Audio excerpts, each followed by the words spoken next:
વચનામૃત ગઢડા પ્રથમ પ્રકરણનું 55મું ભજન સ્મરણ ને વર્તમાનના દ્રઢાવનું તારીખ 10/2/1820 ગુરુવાર. સંક્ષિપ્ત સાર. પહેલો, અશુભ દેશ કાળાદિકને સેવે ત્યારે જીવને ભજન સ્મરણ તથા વર્તમાનનો એક દ્રઢાવ રહેતો નથી. બીજો, રૂડા દેશાદિક હોય છતાં જે બગડી જાય છે તેને તો કોઈ મોટું પાપ કે મોટા સંત ભક્તનો દ્રોહ કર્યો છે તે નડે છે. સાર ત્રીજો, જો મોટા પુરુષની સેવામાં ખબરદાર થઈને રહે તો તેના સર્વ પાપ બળી જાય છે. સ્વામિનારાયણ હરે, સ્વામિનારાયણ હરે.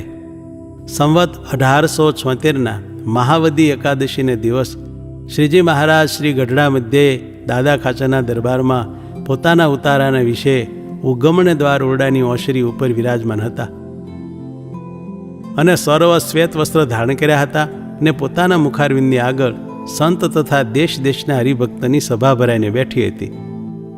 પછી શ્રીજી મહારાજ બોલ્યા છે, પ્રશ્ન ઉત્તર કરો.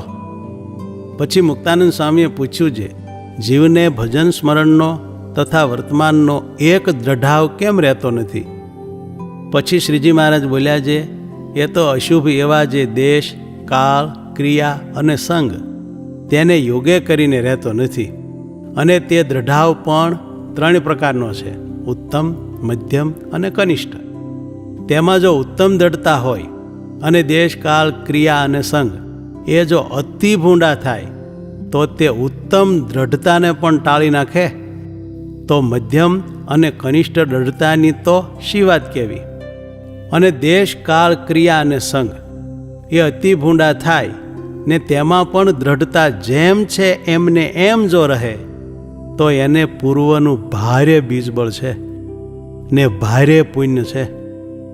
અને દેશ, કાળ, ક્રિયા અને સંગ અતિ પવિત્ર છે અને તેમાં પણ જો એની બુદ્ધિ મલિન થઈ જાય છે તો એને પૂર્વજન્મનું તથા આ જન્મનું કોઈ મોટું પાપ છે તે નડે છે, અથવા કોઈ મોટા ભગવાનના ભક્તનો દ્રોહ થઈ ગયો છે તે એને નડે છે.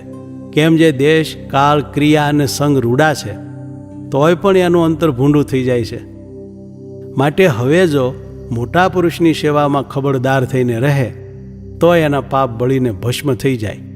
અને જો અતિ પાપીનો સંગ થાય તો પાપનો વધારો થાય અને કાંઈક સુકૃત હોય તે પણ નાશ પામે. અને મદિરા પાનની કરનારી જે પાતર્યો તેના ગળામાં હાથ નાખીને બેસે અને પછી પરમેશ્વરનો વાંક કાઢે છે, મારું મન કેમ ઠેકાણે રાખ્યું નહીં, તેને તો મહામૂર્ખ જાણવો. ઇતિ વચનામૃતમ ગઢડા પ્રથમ પ્રકરણનું 55મું થયું.